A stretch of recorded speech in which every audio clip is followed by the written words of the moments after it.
Get ready to rumble! You wanna talk smack? You in the right place. So take a step back before I get all up in your Remember, because I don't remember. I remember every bit of this. You're the dudes holding on the phone line. Your voice will be heard, sir. Next caller, please. Jerry's gonna get him. Fantasy sports and politics. Fantasy sports and politics. Fantasy sports and politics. Fantasy sports and politics.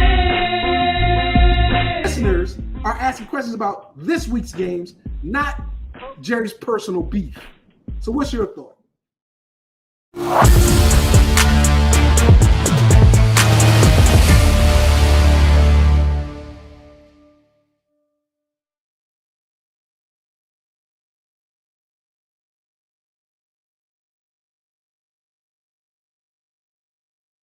All right. Okay. Here we go. Try it again. It's me, Mr. FSP, doing what I do because I do it for you all day, every day. Welcome to the show.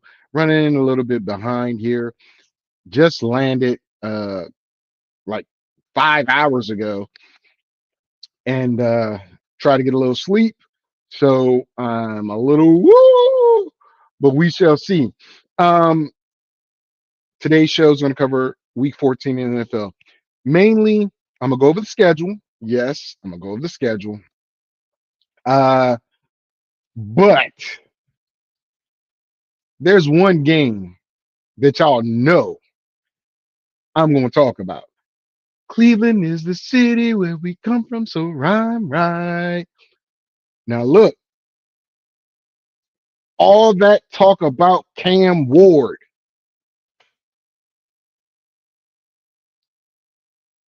Tennessee goes into dog pound. Now don't get it twisted, ladies and gentlemen. I am not a Cleveland Brown fan any longer. I am a Shedeur Sanders fan for the Cleveland Browns.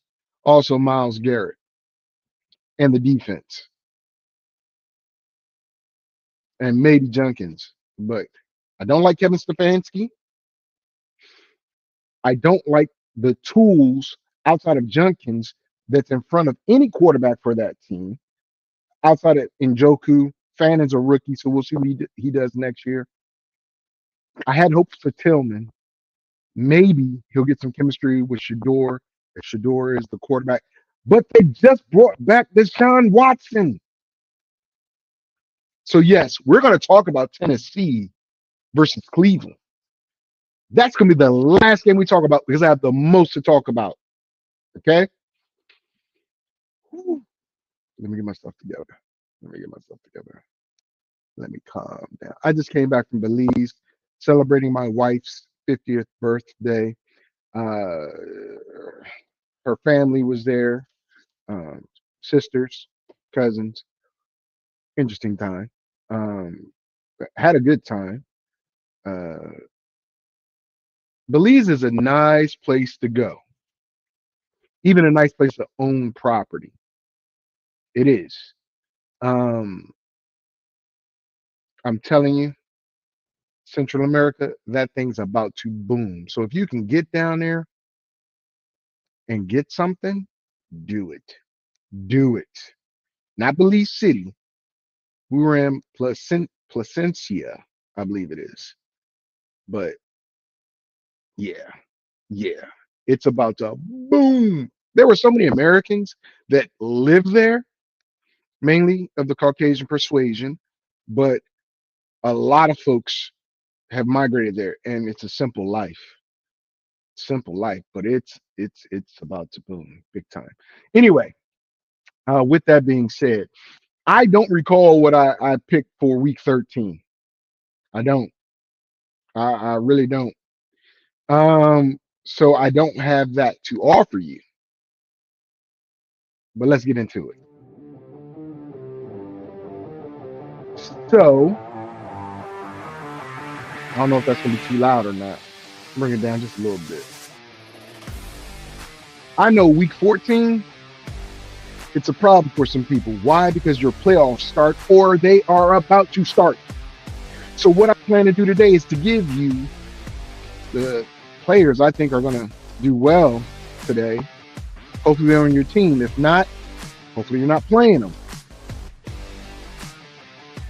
But if you're in that last bit of hope to get into the playoffs and you need to win this week, you need to make changes. If you can. If you can't, ominous, dominus. Because it's about to get brutal.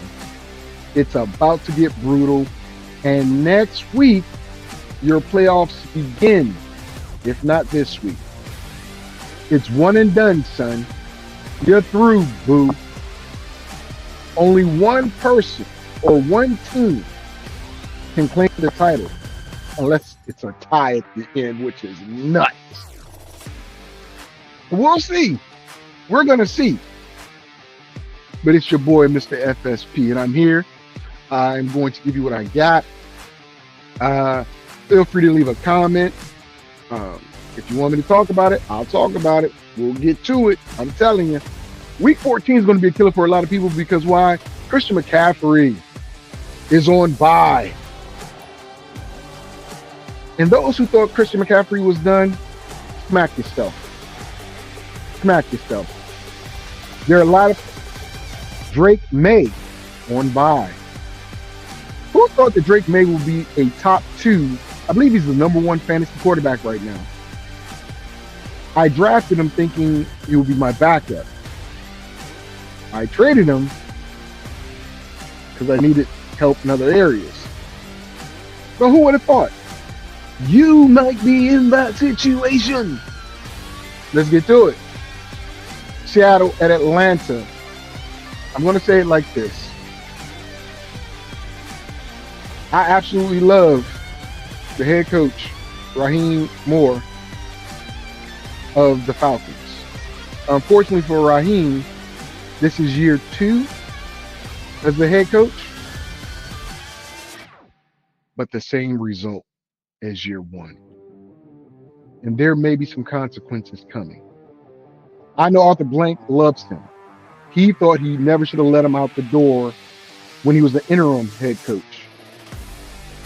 Injuries are injuries are injuries, but performance, when you're winning games, I think they have been in a lead 5 or 6 times this year and lost the game in the 4th quarter.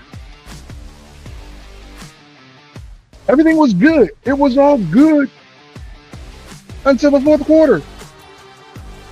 Raheem is on that hot seat. And playing Seattle, who's soaring, even though Sam Darnold still is, it's a little different. Seattle's defense is no joke.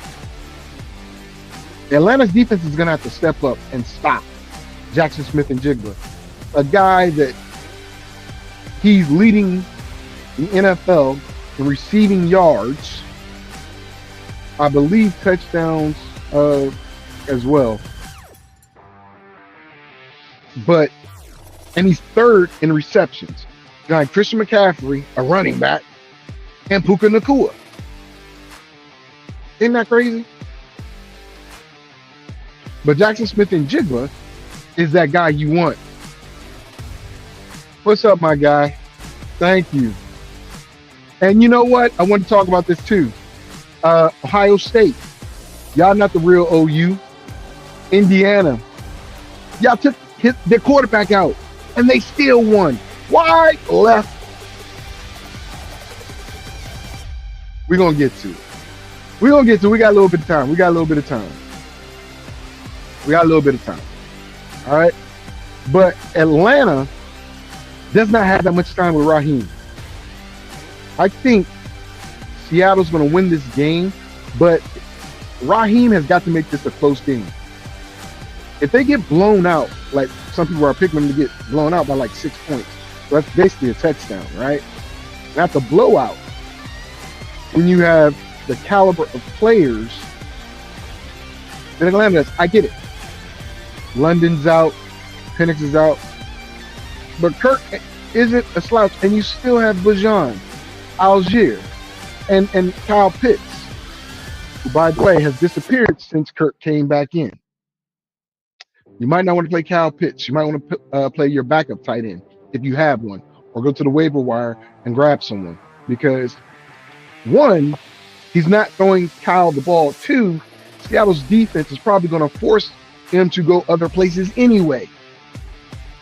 I would sit Kyle Pitts. That's just me. And I will once this is done. But I've got Seattle winning that game. Next game, Pittsburgh and Baltimore. This is for the quasi lead of the AFC North. Believe it or not, what's up, Blair? How you doing? Believe it or not, the Bengals have a shot at the division. Both of these teams are 6-7. I'm talking about the 6-6. Pittsburgh and Baltimore. One's going to be 6-7. One's going to be 7-6, and they have another game to play before the season ends. Right? So here's what I'm gonna tell you. Pittsburgh, offensively, they're the pits, man. Warren and Gainwell, decent combination. But if you're not going to get the ball to DK on a regular basis, at least get it to Washington. Here's the thing. Washington is a tight end who is 6'5", 311 pounds. Use him in the middle of the field. Jump balls. He's going to lose some ribs. But he's going to catch the ball and he's going to run people over. If you're not going to throw it to Austin, because he's not a number 2 and he's a number 3. You don't really have a number 2 wide receiver. Your run game is Gainwell is your second leading receiver on the team. Your backup running back is your second leading receiver on the team. There's no wonder that the Pittsburgh's defense is on the field so much. And I'm probably going to be wrong. I picked Pittsburgh to go to the Super Bowl with Aaron Rodgers. I did. I'm probably going to be wrong. Not a problem. I've done that before. But in this game, Lamar's going to get the ball to Flowers. Lamar's going to get the ball to Andrews. Andrews has a history of scoring against Pittsburgh. Look it up. I'd play him over Pitts. Then, Derrick Henry. Let me see, make sure I'm right. It's in Baltimore. Weather's really not a factor because they both play in crappy weather, but the crowd is beef. All right, look. Here's my pick. Baltimore. I'm laying Baltimore. Right? They're surging. They're starting to get that surge. I don't know what's going on with Pitt, but even Mason Rudolph isn't that good, but he kept him in the game versus Chicago. We'll see what happens, but I've got Baltimore winning this game. All right, next, I'm going to save that for last. Cleveland and Tennessee. I'm saving that one for last. Next game, Indy and Jacksonville. Now, I told you guys 2 weeks ago, I believe, or a week ago, looking at the schedules, Jacksonville, Houston, and Indianapolis. Indianapolis is about to fold. I told you they were going to lose last week, right? Jonathan Taylor was NFL's MVP. They need to make it to the playoffs and win this division for him to get that MVP, in my opinion. They're trying to give it to Matt Stafford. They're trying. I don't see why Christian McCaffrey can't get it and come back player of the year. But Jacksonville is finding their way. I like the Jacoby Myers, Brian Thomas Jr., and I wish Hunter was healthy. That would be a dope 3 wide receiver set, but I like that combination. Here's the thing. Jacksonville has to take a page out of Indy's book and run the ball. Tootin and ATN, if they combine for over 100 yards rushing, Jacksonville wins. It's like 10-3 when they run for over 100 yards. Jacksonville, that is. Run the ball. Set up that play action. Do something strange for some change. Tight end strange. But if you make this a pounded out, run it game in Jacksonville on grass, I think the Jacksonville Jaguars win this game. And the money line is going that way right now. I believe Indy's only favored by 1.5. So that's 2 points, right? Typically, the home team is favored by 3. Whenever the better team comes in, when it's this close, they still give it to them, but they're at 1.5. I think Jacksonville wins this game easily. Really, I really do. I would put them on the money line. The money line is like plus 118 or 110 or whatever. I'm betting Jacksonville to win outright. And if you're going to get the 1.5 points, that's fine. If you're going to do a teaser, most definitely. Most definitely. I know my last teaser didn't hit. Sorry about that. But it is what it is. So Jacksonville over Indy. Washington goes to Minnesota. Now look, I got a lot of angst with my team, the Commanders. I want us to win, but I also don't want Jaden Daniels getting hurt again, risking missing the beginning of the season. And, you know, Brian Mitchell, former running back, kick returner, all-purpose guy, Hall of Famer for the Commanders, Washington Redskins, said a lot of people don't get the mindset of a professional athlete. I mean, I do. I wasn't a professional, semi-pro, got it, but I want to play. I want to get out there. I want to be with my guys. I want to do stuff, and they're getting paid a lot of money to do it. But me, the fan, the avid fan of the Commanders says, what are we playing for? Draft position? We're going to risk our franchise with the offensive line that we have and the same play calls. Last week was the first week that I saw Cliff Kingsbury change some of his plays in certain situations. All season and all last year. But why risk the health of Jaden Daniels when Marcus was doing a decent job? Going against this Minnesota Vikings defense, it's no joke. But here's the thing. McCarthy is crap. It just is. But McCarthy can show flashes of greatness if our defense does not clamp down and do their job. I would admit, under our head coach, the defense has played better. It has. Witt, I like you, my guy, but I think Dan Quinn's play calling, and you're a disciple of him, is better than yours. And he's been calling some great defenses that kept us in games. And that's what we need here. Washington, they had the tools. Terry McLaurin came back with a vengeance. I think it's going to be Deebo Samuel's time, to explode. But Washington has to make sure Justin Jefferson doesn't get the ball. J.J. McCarthy helps with that too. Throwing the ball here, throwing the ball there. Not here. We'll see. Aaron Jones, Jordan Mason, got to be stopped. T.J. Hawkinson disappeared, but he might appear this game. He might. I'm gonna go with the home because my team, because the home team is Minnesota. I'm going with Washington to win this game because I think Washington they've got it. They just need to put it all together. The offensive line needs to become a power rushing offensive line. They got it.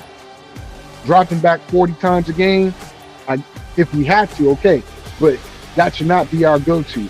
We got Rodriguez, we got Bill, Rodriguez, in my opinion, should have been the starter from the get-go because he's a power back.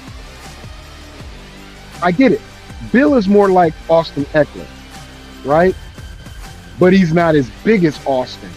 Because Austin go between the tackles and outside and catch the ball. I get that. That's why I wasn't too mad when Brian Robinson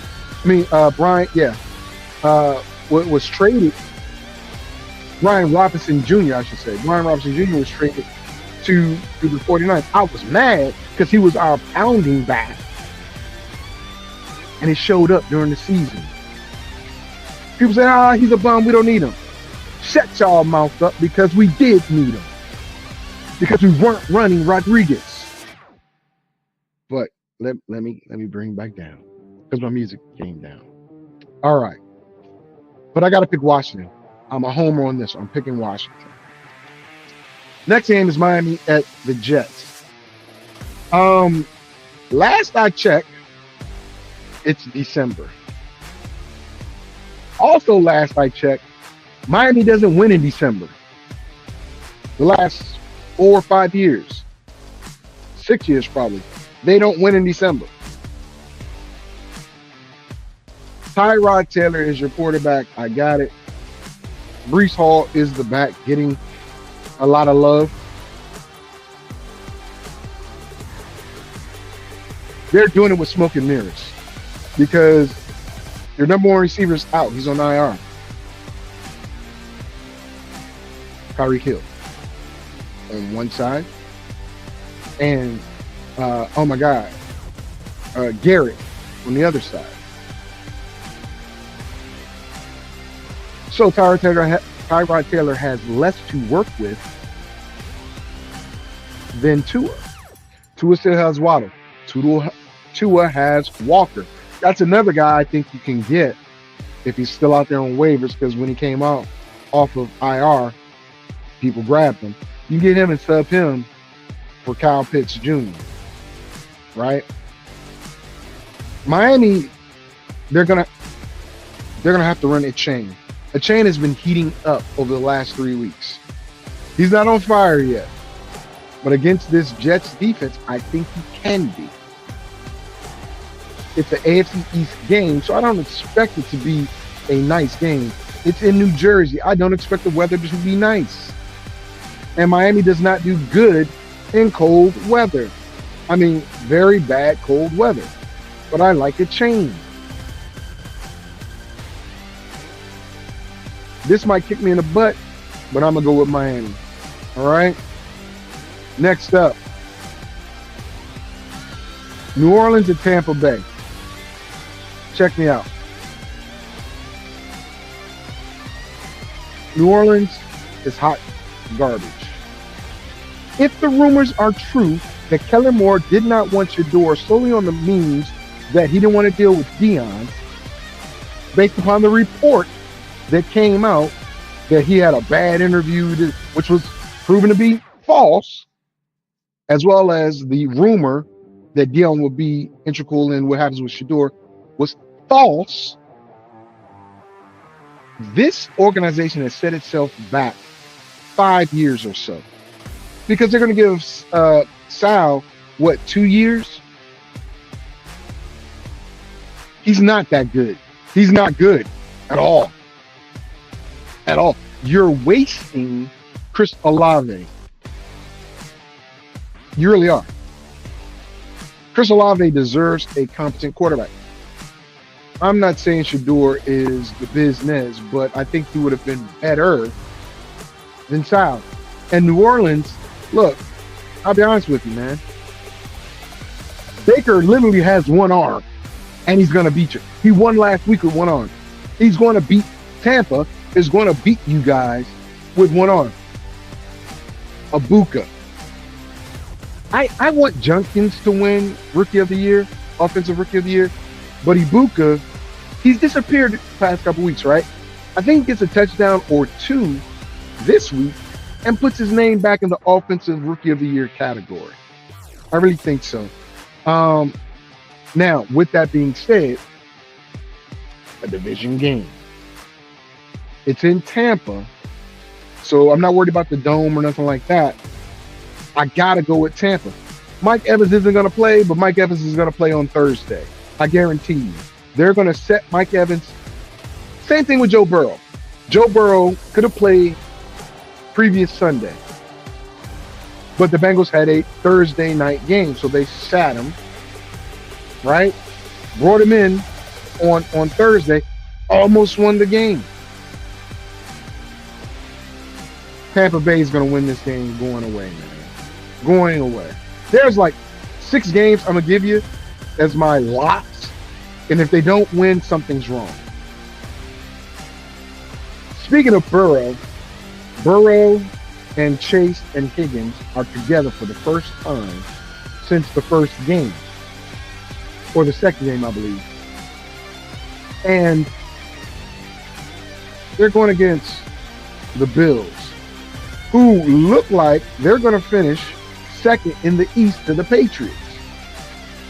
I told y'all, look out for them Patriots. I didn't have the Patriots winning the division, but I told you look out for the Patriots, right? Buffalo, I don't know what to make of Buffalo. Sometimes they're good, sometimes they're not, right? Cook has been on a heater all season when they give him the ball. Doesn't matter who the receivers are, apparently, because Josh Allen is he's distributing the ball to everyone. Watch out for Josh Allen to sneak in there and possibly steal MVP like he did last year. He didn't have better stats than Lamar anywhere, but he still won MVP of the league.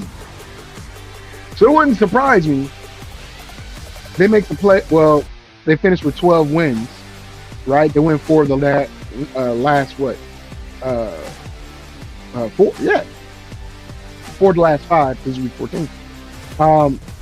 And they make it to the playoffs. I wouldn't be surprised.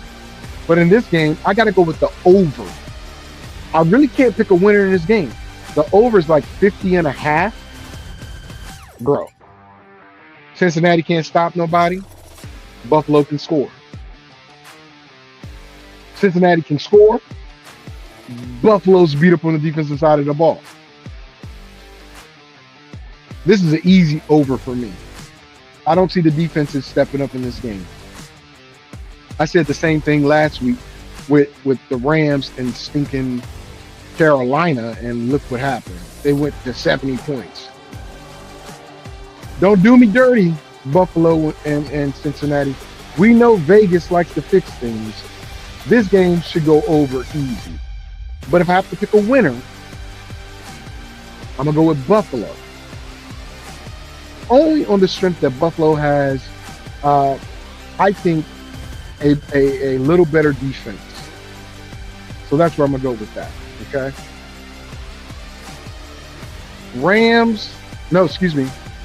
Denver at Vegas. Look, defensive coordinator was fired. Offensive coordinator was fired. A Pete. That leaves you.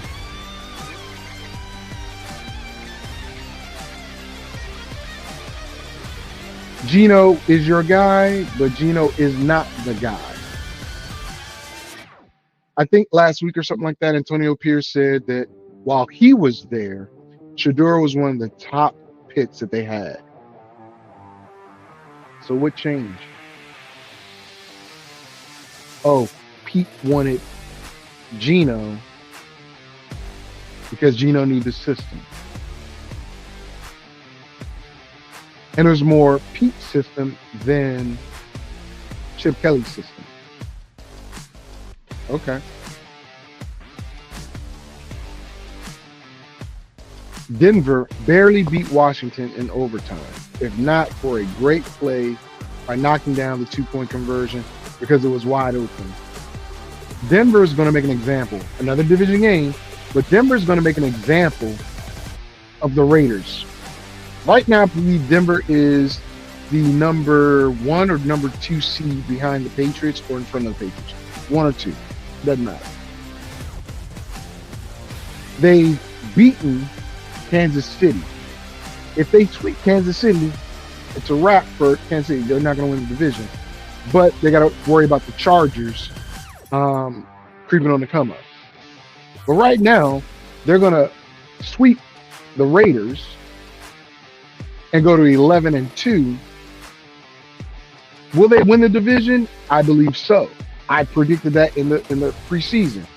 Looking at the schedule, looking at the makeup of the team, Denver's going to win that division, and they're doing what they are supposed to do. I think Pete is going to be one and done. He's going to be one and done with the Raiders. And it might be a career for Pete. But who do you go and get?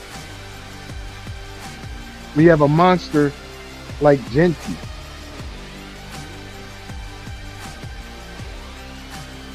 You got to get another quarterback, too. Not that many good ones in the draft. But that kid from Indiana. Yeah, we'll see. All right. Chicago or Green Bay. Interesting game. It's for the division. It's not the title game for the division, obviously. But the Bears are 9-3. Green Bay's 8-3-1. So if Green Bay wins this game, they'll have a half a game up on Chicago and be the division leader. Right now, Chicago's the #1 seed in the NFC. I don't think that's going to happen. I really don't. Chicago has been fortunate to play the teams they've played. Very honestly, they've been fortunate to play the teams they've played. Green Bay, I know they lost. I believe they lost last time, right? But Green Bay, they're finding a way. They're finding a way. I think with Rome Odunze out, Moore is going to DJ Moore, big game. But that means Tillman has got to step up.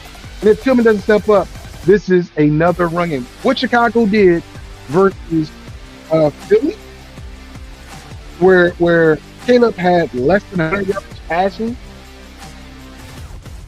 they had almost 300 yards rushing. That looked like Detroit a couple years ago with Montgomery and Gibbs. But now it's Monangai and Swift. I think that's what's going to happen this game. They're going to run. They're going to run. But I think Green Bay's defense is ready for that. Also, Christian Watson should have a hell of a game. Hell of a game in this game, I think. I'm going to go with Green Bay. Josh Jacobs and Monangai, I think both get in the end zone. I really do. I was fortunate enough to pick up Monangai in one league. I was like, really? But it's a league where you can only have 4 running backs, right? So I grabbed him. But this is going to be a good game. It's going to be a good game. I'm going to go with Green Bay because I think Green Bay is just the better team. Next game up, Rams at Arizona. Look, I told you guys this probably at the beginning of the season, or at least the first month into the season, about Kyler Murray's contract. It's a lot of money. A lot of money, right? And Kyler could have come back this week, but they're keeping him on IR. And Jacoby Brissett has won the job. That says a lot when the former #1 overall pick is supplanted by a journeyman backup. But the journeyman backup has a big grasp on the offense. They've been in every game. They should have won more than what they did over, Jacoby's time. But things happen. What you're seeing is the use of all the weapons under Jacoby Brissett versus Kyler. I don't think the Rams are going to make the same types of mistakes like they did versus Carolina last week. Carolina's on bye, so Rico Dowdle and Tillman receiver. Look, you don't got him. Got it. Move on. The defense. Don't got it. Move on. I don't think Arizona, even though we're the home team, I don't think they're going to be able to do what Carolina did. The Rams, they shouldn't have lost that game, firstly. The Rams are on a mission this game. Again, a division game. It should be tough. But the Rams have Puka, Devontae, Kyron, Stafford. Everybody else is extra. Blake Corum's going to get a little bit more touches too. So if you're looking for a back that you might need for a keeper next year, or as a backup, just in case something happens to Kareem Tarian, because he's got a little ankle issue, Blake Corum is the guy you can snatch up fairly easily. Don't expect much this week, but like in the next couple weeks, once they lock up the division and all that, I think Blake Corum will get a lot of touches, right? I got to go with the Rams in this game. Got to go with the Rams in this game. All right. Sunday night, Houston at Kansas City. Look, Houston started out the season like 2-4. Something like that. And I was like, oh my God. They literally have a shot at winning the South. Let me see. Let me go back real quick. They're 7-5. Indy and Jacksonville are 8-4. Houston's 7-5. Kansas City is 6-6.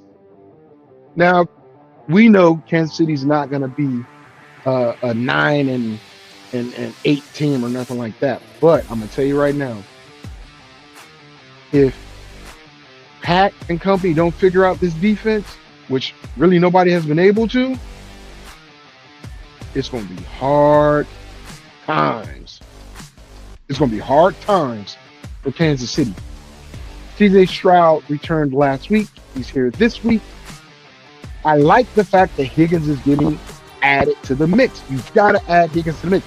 That helps Nico Collins, plain and simple. It helps Woody Marks, because now you got to worry about this, 6'3" guy who's got wheels, can catch, along with Nico. The run game's decent now. Nothing to write home about. And then Schultz. It's a chance, guys.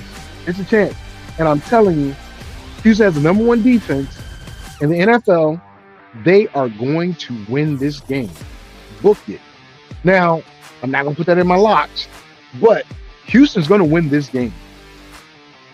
They'll be 8-5, and they got to play Indy twice and Jacksonville once. I mean, they already played Indy one time. They got to play Indy again. They got to play Jacksonville again. I'm telling you, it's going to be Houston versus Jacksonville to decide the division. And I got Houston winning the division. All right. Philly at the Chargers. Look. Let's be crystal clear. Let's be crystal clear. Philly got embarrassed versus Chicago. 286 rushing yards total, I believe.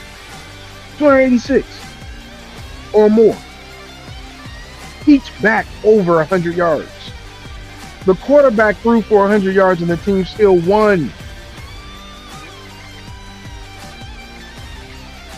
Amarian Hampton is due to return. Him and Vidal could be a very good 1-2 punch. But you still got Ladd McConkey. You still got Quentin Johnson, who fell off, who I predicted. I'm going to tell you about a trade that Jerry Taylor made. And there's a reason why never mind.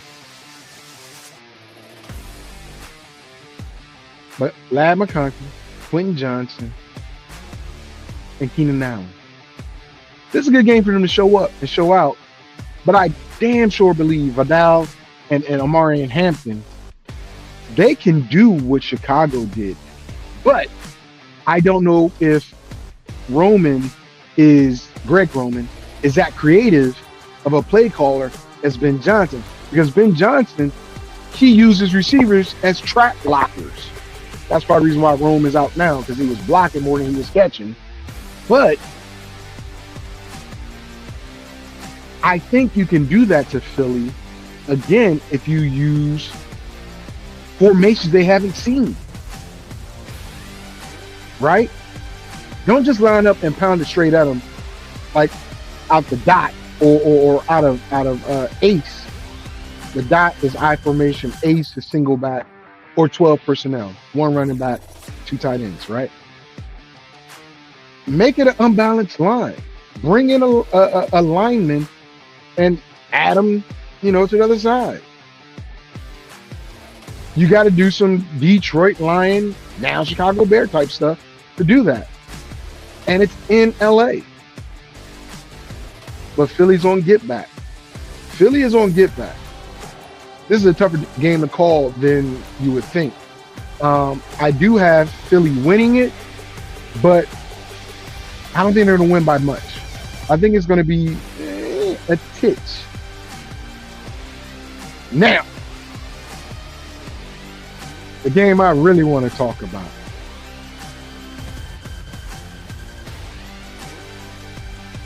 Tennessee going to Cleveland. You can call me a Cam Ward hater all you want. The proof is in the pudding. Cam Hayward, I'm sorry. Cam Ward hater all you want. Call me a Cam Ward hater all you want. Doesn't bother me. You know why it doesn't bother me? Because Cam Ward is proving what I said all summer pre-draft long. He's done it. He has not been what everybody said he was. He's less than Shedeur. You can tell me what you want. And I'm going to tell you this. 2 games versus, 13 games? You got more to see with Ward than you do with Shedeur. Ward had every rep from the time they drafted him to today when they play to prove he's a better product, a better player, a better character. The thing that people said was the problem with Shedeur. In 2 games, 1 win, 1 loss, and 2 weeks of practice with the ones versus 14 weeks of practice with the ones. Shedeur, he ain't look spectacular, but those receivers are catching the ball for him.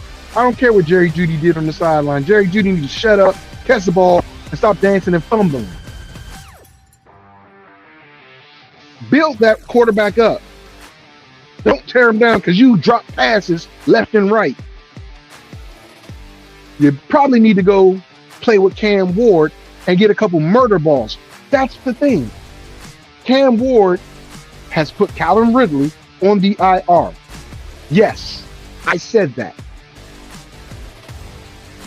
Seeing him live, he has his moments. But for the duration of the game, he's leading people too far or behind them and breaking fingers with balls that should not be thrown at the speed of light. His attitude is terrible. Now, I will say this, and I will admit this. Over the past couple weeks, he's been quiet. Can't talk, can he? Can't say the team is ass now. We all know it's ass. And we all see it's ass because you're part of that assery. Made up a word.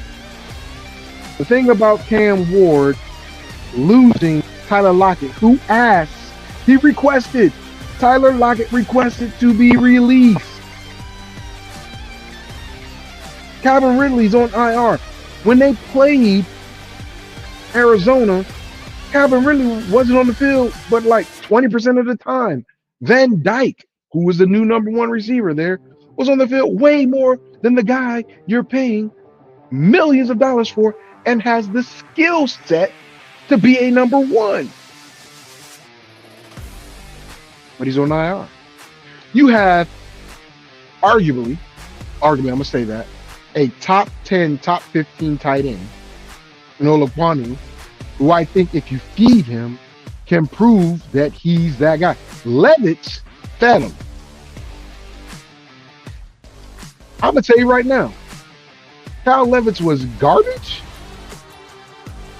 but at least he distributed the ball where it needed to go and not send people to the hospital.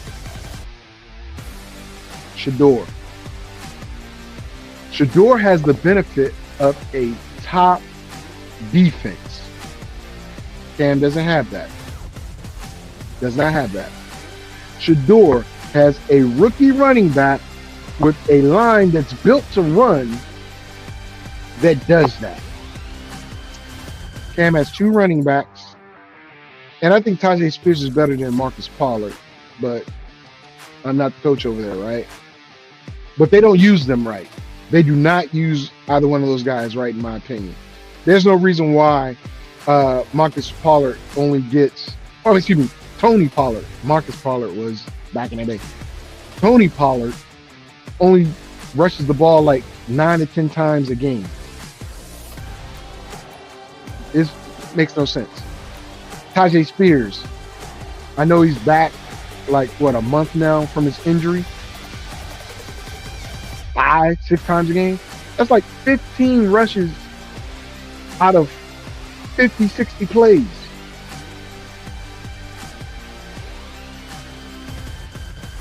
Okay. Cleveland's going to win this game. And then the whole conversation is who was number one, who should have. But again, let's put this in perspective. One person had 14 games of practice and work. One has had 2 weeks, now 3 weeks of practice and work, and has a better defense. And I'm going to argue, even though I don't like Kevin Stefanski, a better game plan in place. I would also argue that Cleveland at home is way tougher than they are on the road. That dog pound, Myles Garrett is probably going to, I'm going to put it on this. Myles Garrett gets 2 to 3 sacks of Cam Ward. 2 to 3 sacks. He's going to add them to that graveyard. 2 to 3 headstones of Cam Ward. Book it. If they throw the ball 40 times a game, like they have been, Myles Garrett is going to get 2 to 3 sacks today. And the conversation of who should have went 1 or 2 or who should have drafted him, Shedeur or Ward, it really doesn't matter because Shedeur does not have the body of work that Cam does. But I'll say this, Shedeur went up against the Raiders defense, which was poo-poo, the 49ers defense, which is a lot better, and now Tennessee's defense, which is supposed to be good, but they're only good for like 2-3 quarters, I'll be honest with you. 2-3 quarters in fourth quarter, like Atlanta's defense, they flail out at the end of the game for some reason, right? But Cleveland's defense, they don't play. They're not for show. I'll even put it like this. Bold prediction. I think the Cleveland Browns will have 7 points on the board before their offense gets the ball. If they don't receive the ball in the opening kickoff. Matter of fact, I think it might be a kickoff return for a touchdown. That's how bad I think Tennessee's defense and special teams are. Either it's going to be a kick return for a touchdown or a defensive score before the offense gets on the board. or gets the ball. Sack, strip, fumble on one of them 2 to 3 sacks I think Myles Garrett gets. Very possible. Very. So it's no thinking here. I'm going with Cleveland. I'm going with Shedeur.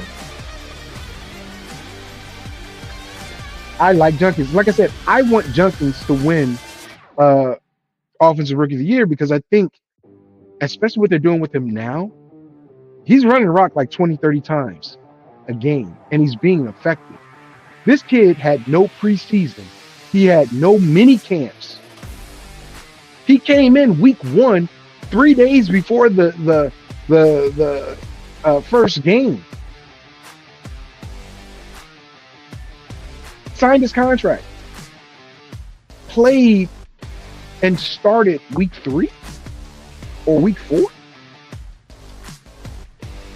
And has been a monster for them. Now, again, Cleveland has not been doing well. And Ibuka came in like a house of fire. So we'll see who wins it.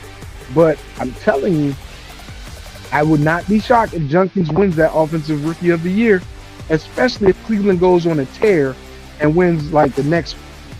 They're going to win this game and closes out the season, winning 3 of the last 4 or 4 of the last 5. And Jenkins is the reason why. Here's the thing. Cleveland has it set. Fannin is a rookie. They might not re-sign Njoku, even though Njoku wants to stay. Jenkins is a rookie. Shedeur is a rookie. What does a quarterback need to be successful in the NFL? A good offensive line. Cleveland has it. A strong run game. Cleveland has it with him, Sampson. A solid tight end to dump the ball off to, which he has, with Njoku and Fannin. A smart quarterback, which Shedeur is, and give him 2 reliable receivers. Tillman can be that guy. He's got to shake the dirty dust off of him. But Judy ain't that guy. Cleveland needs to invest in a top-tier wide receiver coming to play for Shedeur if he's the quarterback. Dylan Gabriel, as we all thought, who are Shedeur Sanders fans, is a backup and is not better than Shedeur. That's why, even though he's cleared concussion protocol, he's the backup.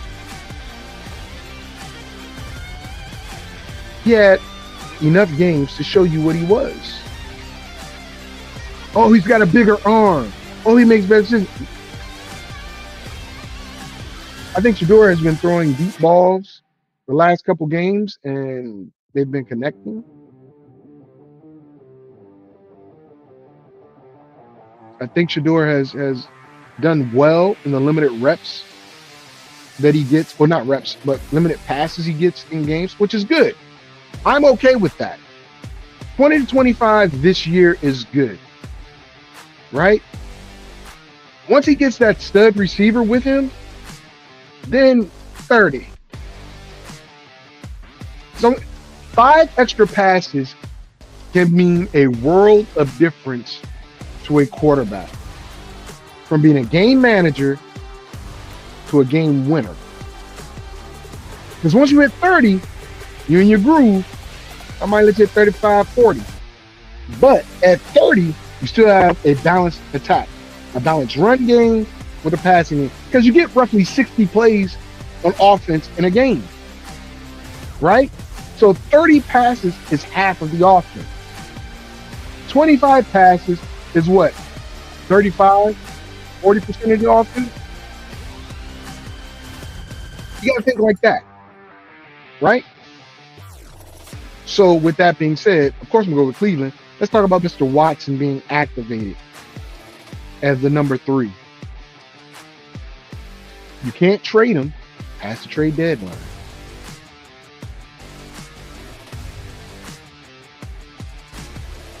Watson got more passes to first and second teamers in practice than Shedeur got.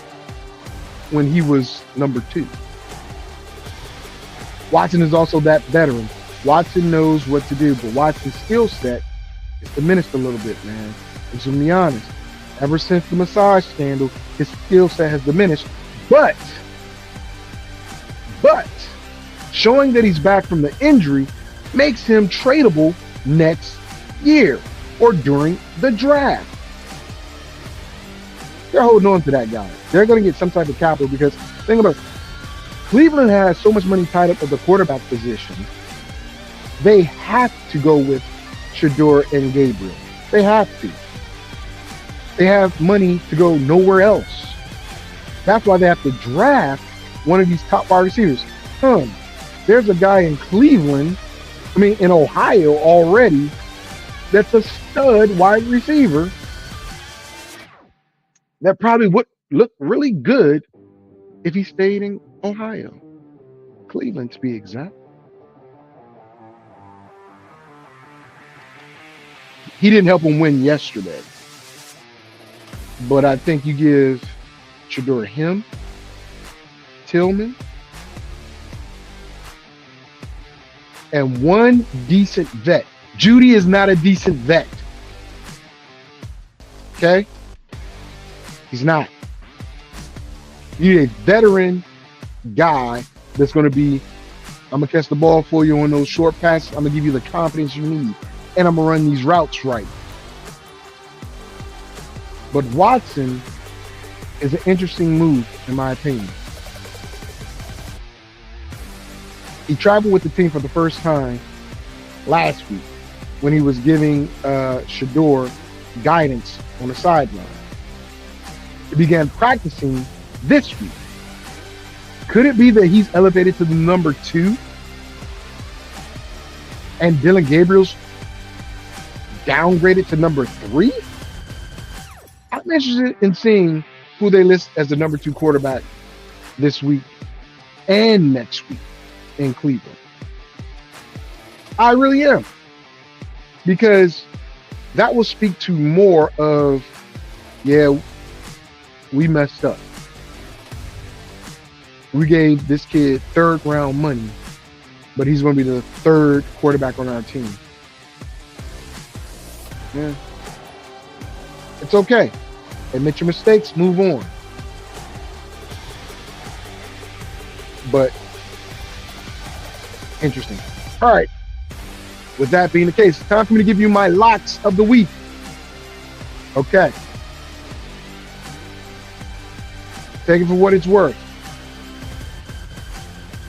I got the Rams, Denver, the over in Buffalo and Cincinnati, Tampa Bay, Cleveland is the city where we come from, so run, and Seattle.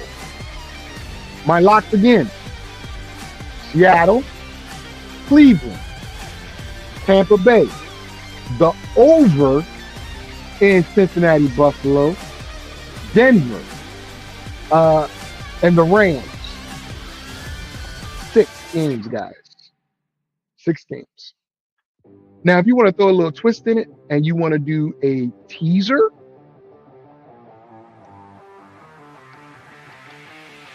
here we go. Teaser says Denver would be a 1.5 point dog to the Raiders. The Rams would have to win by 3. I think 3.5, something like that. The over goes from 52 to like 46 in Cincinnati, Buffalo. I think that's done in the first quarter, the first half. Tampa goes down to like a 1.5 dog, so easy money. Jacksonville becomes an 8-point dog. I think Jacksonville is going to win the game outright, so 8 points is good. Cleveland becomes a 3-point dog because they're favored by 3.5. And Seattle, I think they come down to like 4.5. I mean, I think they become a 1.5 point dog because they're like 5-point favorite, something like that. But I would do that. I will also add Washington in there because they're already a dog, right? By 2.5 points. They're not losing to Minnesota by 9. They're not losing them. Nope. Unless Minnesota's J.J. McCarthy finds a way to start connecting with the right people. I don't know. We'll see. That's what I got for you today. Seattle, Baltimore, Cleveland, Jacksonville, Washington, Miami, Tampa, Buffalo, Denver, Green Bay, the Rams, Houston, Philly. And of course, you know, I had the Lions beating the Cowboys. I didn't talk about that game, but that tells you a lot. The Cowboys are going to cowboy. Up and down like a roller coaster.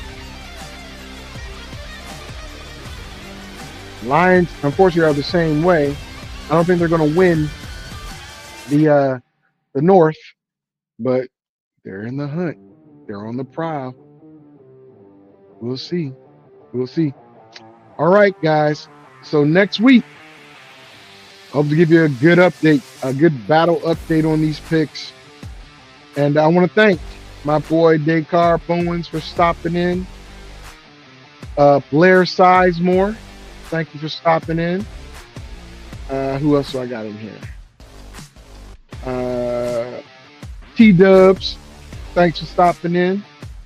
Ohio State is not winning it again, my guy. I know what the formula is. They lose in the Big Ten championship. They come back and win the national championship. It's possible, but Indiana, man, they're no joke. What did their head coach say at one time? Google me. He pulled a Chris Carter. Google me. I win wherever I go. He's not lying. It's the formula. It's the formula. All right, guys. I want to thank you all. I appreciate you.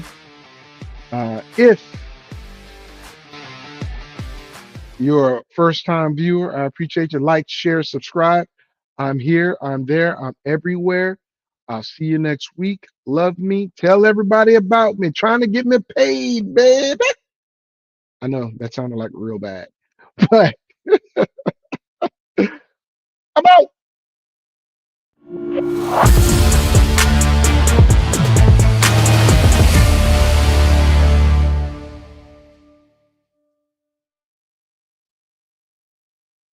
Fantasy, sports, and politics. Get ready to rumble! You wanna talk smack? You in the right place. So take a step back before I get all up in your Remember, face. because I don't remember. I remember every bit of this. You're the dudes holding on the phone line. Your voice will be heard, sir. Next caller, please. Oh! Jerry's gonna get him. Fantasy, sports, and politics. Fantasy, sports, and politics. Fantasy, sports, and politics. Fantasy, sports, and politics. Listeners are asking questions about this week's games, not Jerry's personal beef. So what's your thought?